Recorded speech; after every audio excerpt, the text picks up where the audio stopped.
Alors bonjour, dans cette vidéo, on va regarder comment créer un programme avec le site internet proglab.fr.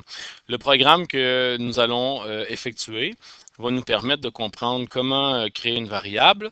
Et puis le problème que je vous demande, c'est d'être capable de créer un programme qui va nous donner, nous demander la température en degrés Fahrenheit et il va le convertir en degrés Celsius.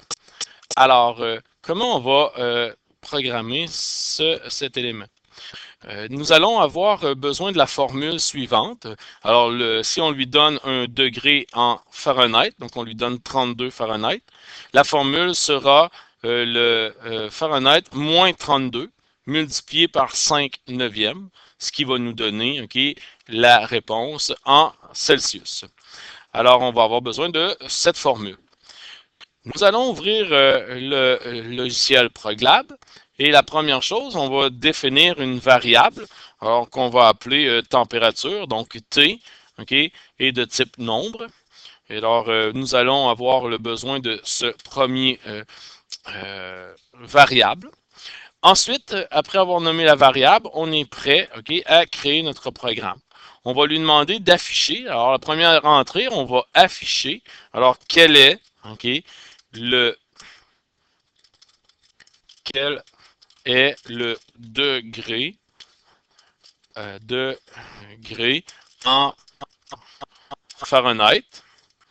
Alors, il va afficher quel est le degré en Fahrenheit et il va lire, donc il va lire la variable T. Une fois qu'il va avoir lu la variable T, on va lui demander d'afficher, voici, donc on va essayer voici, la température en Celsius. Et on va on va afficher. Alors maintenant, on va faire la formule. Nous avons dit, que c'est la température moins 32. Et si on regarde notre formule, température moins 32, on va le mettre entre parenthèses, fois 5 neuvièmes. Alors, on revient dans notre programme, on va le mettre entre parenthèses, on respecte les parenthèses. Donc, la température moins 32 fois 5 divisé par 9. Et voilà, et on devrait avoir notre premier programme. On va tester. Alors, on part le programme. Alors, vous voyez, quelle est la température, quel est le degré en Fahrenheit? Alors, si on lui donne 32, en théorie, il devrait nous donner, voici la température en Celsius, qui est 0. Alors, notre formule fonctionne et il nous a, effectivement fait bien le calcul. Maintenant, à votre calcul, vous allez ajouter une boucle. Alors, on va créer une variable qui va s'appeler choix. Et on va, est de type nombre, elle aussi. Donc, est de type nombre. Et cette variable choix-là, on va, au début de notre algorithme, on va lui dire, que dans nos variables, donc la variable choix, va prendre la valeur 0 au départ. Ensuite, on va lui demander, une boucle, tant que. Alors, la boucle choix, qui va faire référence à notre variable choix. On va lui dire égal, donc 2 fois égal, 0. Et puis, faire la... Alors, notre variable choix est égale à 0. Tant que la variable choix va être égale à 0, on va vouloir que notre programme soit débuté, mais on va déplacer fin tant que. Alors, on va juste le copier, le supprimer, et on va venir le mettre à la fin de faire, toujours cet élément-là. Maintenant, la variable choix.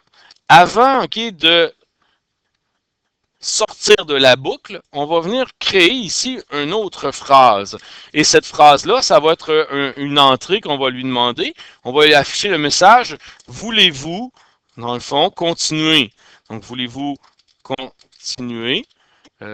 Et on va lui donner un choix. 0 égale oui. Et 1 égale non. Alors voilà, OK, le choix de réponse. Et on va demander de lire, OK, choix, qui va être la réponse qui va être donnée à la question.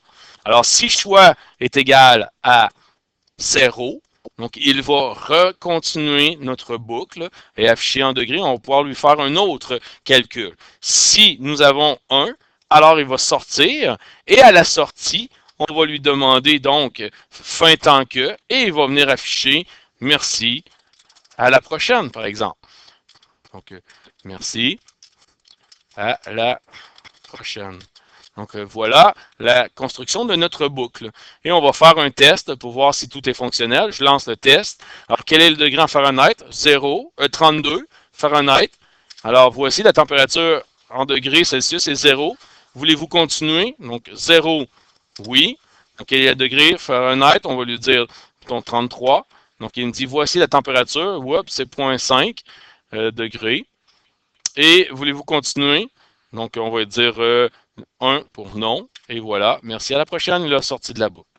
Faites attention aux erreurs là, qui sont nommées et on devrait être correct.